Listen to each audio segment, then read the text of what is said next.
श्रीराम. सर्व श्रोत्यांना प्रेमपूर्वक नमस्कार.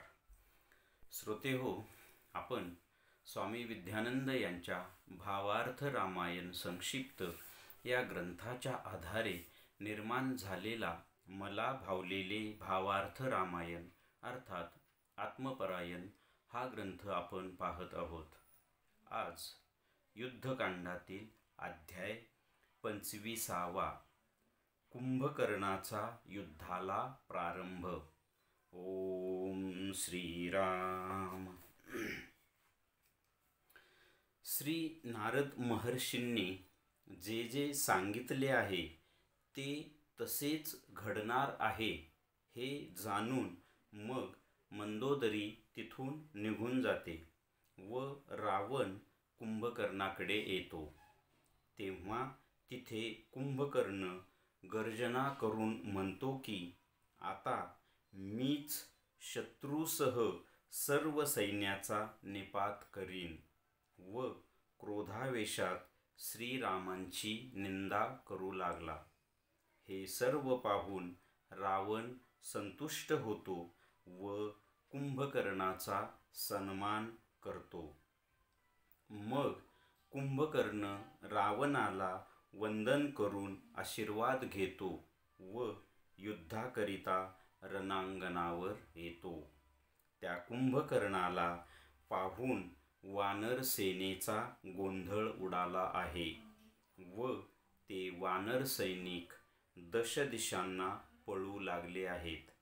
तेव्हा अंगद सर्व वानर सैनिकांना धीर देतो व शांत करतो आणि मग प्रचंड अशा युद्धाला सुरुवात होते. आता आपण साधकाच्या दृष्टीने पाहू. साधकाच्या या अध्यात्म प्रवासात आता ती सात्विक बुद्धी म्हणजेच मंदोदरी त्या अशुद्ध अहंकारास म्हणजेच रावणास काही बोध करण्याचा प्रयत्न करत असते. परंतु त्या सात्विक बुद्धीलाच बोध होतो की त्या धर्म ऋषींनी म्हणजेच नारदांनी जे भविष्य संवेदित केले आहे तसेच पुढे घडणार आहे. तेव्हा आता या अशुद्ध अहंकारास काही बोध करण्यात काहीच अर्थ नाही. मग ती सात्विक बुद्धी आपल्या स्वस्थानाकडे निघून जाते. इकडे तो अशुद्ध अहंकार त्या हव्यासाकडे म्हणजेच कुंभकर्णाकडे येतो. तेव्हा तो प्रचंड हव्यास आपल्या अधाशीपणाने शत्रू पक्षाचा विनाश करण्याचा प्रण करतो. हे पाहून अशुद्ध अहंकार संतुष्ट पावतो व त्या प्रचंड हव्यासाच्या शिरावर त्याच्या अधाशीपणाचा शिरपेच ठेवतो. त्यानंतर तो हव्यास युद्धभूमीवर उपस्थित होतो. त्या प्रचंड अशा हव्यासाला पाहून साधकाच्या अंतरंगातील ही शुद्ध मंडळी गडबडून जातात, त्यांच्यात गोंधळ निर्माण होतो. तेव्हा तिथे ते सत्कर्म या सर्व शुद्ध मंडळींना धीर देते व शांत करते आणि मग प्रचंड अशा अंतरंगातील युद्धाला सुरुवात होते. आता आपण थोडक्यात याचं सार पाहण्याचा प्रयत्न करूया. इथे कथेमध्ये श्री नारद महर्षींनी पुढील सर्व भविष्यवाणी रावणाला पाठीमागेच श्रीराम जन्मापूर्वीच सांगितलेली होती. परंतु आता पुन्हा ते नारद महर्षी मंदोदरीच्या समोर हे सर्व वृत्तांत पुन्हा कथन करतात. हे सगळं ऐकल्यानंतर मंदोदरी समजून घेते की जे नारद महर्षींनी सांगितलं आहे ते तसंच घडणार आहे. त्यामुळे आता रावणाला काहीही बोध करण्यात अर्थ नाही. आणि मग ती आपल्या महालात निघून जाते. इकडे रावण कुंभकर्णाकडे येतो. तेव्हा कुंभकर्णही युद्धाला तयार होतो आणि श्रीरामांची निंदा करू लागतो.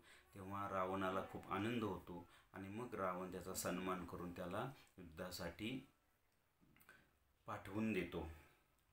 तो कुंभकर्ण युद्धभूमीवर आल्यावर तो प्रचंड असा कुंभकर्ण पाहिल्यानंतर वानर मंडळीमध्ये गोंधळ उडतो. तेव्हा तिथे अंगद सगळ्यांना धीर देतो आणि शांत करतो. आता ही झाली कथा. तर हे साधकाच्या दृष्टीने कसं असेल तर साधकाच्या अंतरंगामध्ये ते महान ऋषी धर्मऋषी सात्विक बुद्धीला जेव्हा बोध करतात की अशुद्ध अहंकाराचं नेमकं काय होणार आहे हे जेव्हा सांगतात, तेव्हा त्या सात्विक बुद्धीलाच बोध होतो की मी या अशुद्ध अहंकाराला आता कितीही बोध केला तरी त्याचा काही उपयोग नाही, कारण त्याचं आता आत्मस्वरूप सद्गुरूंशी युद्ध होणारच आहे.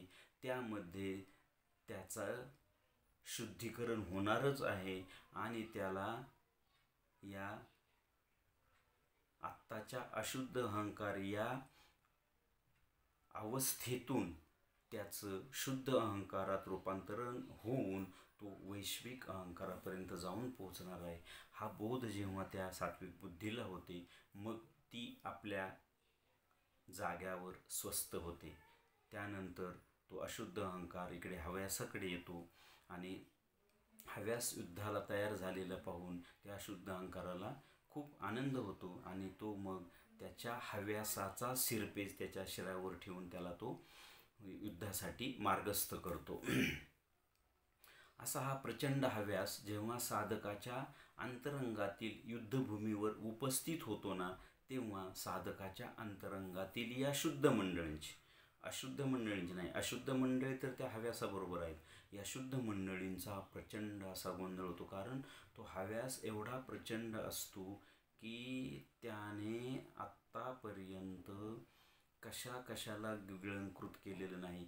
या संपूर्ण जीवजात मानव जातीला या हव्यासाने खाऊन टाकलेलं आहे. कसं आपण आपल्या स्वतःवरून जर उदाहरण घेतलं तर आपल्याला संसाराचा, प्रपंचाचा, सत्ता, संपत्ती, पद, प्रतिष्ठा याचा किती हव्यास असतो.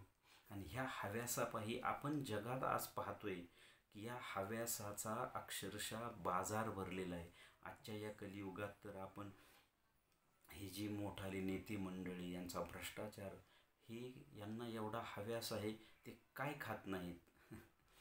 म्हणजे आपण जर नीट निरीक्षण केलं तर ही मंडळी जी सरकारने सर्वसामान्य माणसाला मदतीची मंजुरी दिलेली असते आर्थिकदृष्ट्या, म्हणजे रस्ते, वीज, काय नाही, ही मंडळी काय खात नाहीत.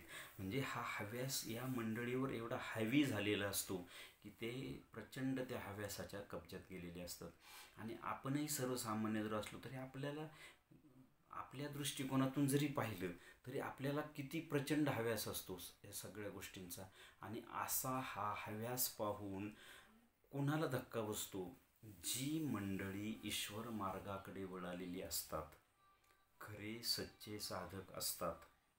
यामध्ये फरक आहे. काही मंडळी अध्यात्माकडे वळालेले असतात, परंतु त्यांना अध्यात्मातल्या मोठेपणाचा, पदाचा, अगदी गुरुपदांचा याचाही प्रचंड हव्यास असतो आणि त्या हव्यासात ते अडकलेले असतात.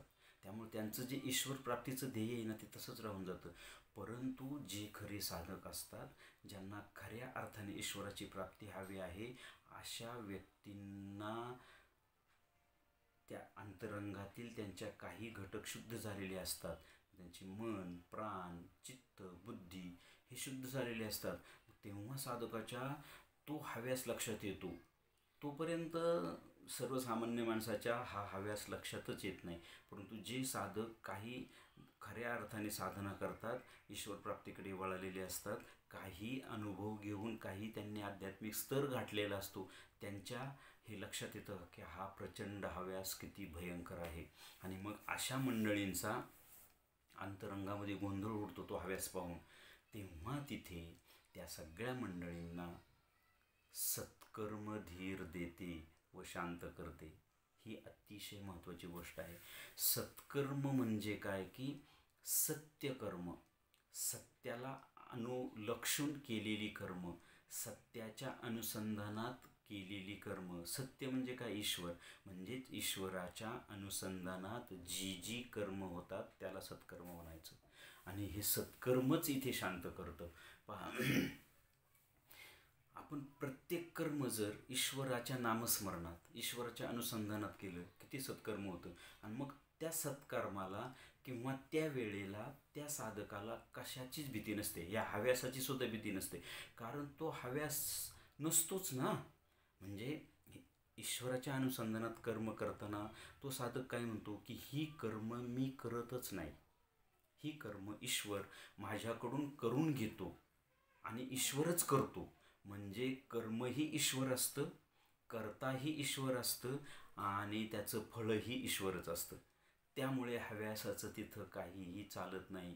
म्हणून त्या अर्थाने इथं असं म्हटलंय की या अंतरंगातील शुद्ध मंडळींचा जेव्हा गोंधळ उडतो, म्हणजे मन अस्वस्थ होतं, प्राण अस्वस्थ होतं, चित्त अस्वस्थ होतं, बेचैन होतं, बुद्धी विचलित होते, तेव्हा तिथे सत्कर्म सगळ्यांना सांभाळतं. आणि सत्कर्म कशाला म्हटले तर ईश्वरीय अनुसंधानात केलेल्या कर्माला सत्कर्म म्हटले.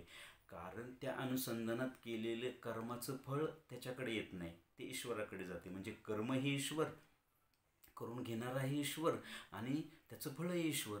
त्यामुळे तो हव्यासाला घाबरण्याचं कारणच येत नाही. म्हणून त्या कर्मावर हव्यासाचा काहीही प्रभाव पडत नाही. म्हणून ही अतिशय नाजूक गोष्ट आहे, आपल्या लक्षात येत नाही लवकर. परंतु आपण जर सत्कर्म करत असू, ईश्वरी अनुसंधानात सगळी कर्म करत असू, म्हणजेच सर्व समर्पण भावाने आपण कर्म करत असू, तर हव्यास आपल्यावर कधीही आपल्यावर प्रभाव पाडू शकत नाही. याचं एक छोटं उदाहरण जर पाहिलं ना की हिरण्यकश्यपूने त्याच्या राज्यात असं जाहीर केलं होतं, कुणीही ईश्वराचं नामस्मरण करायचं नाही. म्हणजे हा एक प्रकारचा हव्यासच ना, की मी राजा आहे, माझं ऐकायचं, ईश्वराचं नामस्मरण करायचं नाही. पण गंमत अशी होती की त्याच्याच घरात भक्त प्रल्हाद जन्मतो आणि तो अखंड नारायणाचं नाम घेतो. तो हव्यास इतका प्रचंड हवी झालेला असतो त्या हिरण्यकश्यपूवर की तो प्रल्हादाला मारण्यासाठी कितीतरी प्रयत्न करतो. एका डोंगरावरून ढकलून देतो, हत्तीच्या पायाखाली तुडवतो, शेवटी तो उकळत्या तेलाच्या कढईत त्याला टाकून देतो. तरीही त्याच्यावर काहीही परिणाम होत नाही. भक्त प्रल्हाद मृत्यू पावत नाही. भक्त प्रल्हादाच्या नामस्मरणाला खंड पडत नाही. भक्त प्रल्हादाच्या ईश्वरीय अनुसंधानाला खंड पडत नाही. कशामुळे? तर भक्त प्रल्हाद अखंडपणे ईश्वरीय अनुसंधानात होता.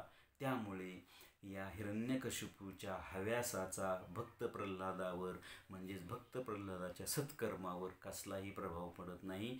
शेवटी सत्कर्माचा प्रभाव त्या हव्यासावर पडतो. सत्कर्माचा प्रभाव भक्त प्रल्हादाच्या अनुसंधानाचा प्रभाव त्या हिरण्यकशिपूवर पडतो. तेव्हा हिरण्यकशिपू त्याला विचारतो की तुझा नारायण आहे तरी कुठे, या समोरच्या खांबात आहे का? तेव्हा भक्त प्रल्हाद म्हणतात की नारायण नाही असं स्थानच नाही. तू म्हणतो ना या खांबात आहेत का, तर या खांबात सुद्धा माझा नारायण आहे. तेव्हा तो हव्यासरूपी हिरण्यकशिपू त्या खांबाला लाथ मारतो आणि त्यातून नृसिंह सरस्वती अवतरित होतात आणि त्या हिरण्यकशिपूचा वध करतात. म्हणजेच ईश्वरीय सत्कर्माचा, ईश्वरीय अनुसंधानाचा, भक्तीचा, ध्यानाचा, साधनेचा प्रभाव हव्यासावर पडतो आणि हव्यासाचा विनाश होतो. तो हिरण्यकशिपूचा विनाश होतो, भक्त प्रल्हादाचा विनाश होत नाही. म्हणून सत्कर्म करत राहायचं. आता सत्कर्म काय हे आपल्याला समजलं. ईश्वरीय अनुसंधानात सगळी कर्म करणे, त्यालाच सत्कर्म म्हटलं आहे. आणि हेच ह्या अध्यायाचं सार असावं असं मला वाटतं. श्रीरामार्पणमस्तु. हरिओम तत्सत. ब्रह्मार्पणमस्तु.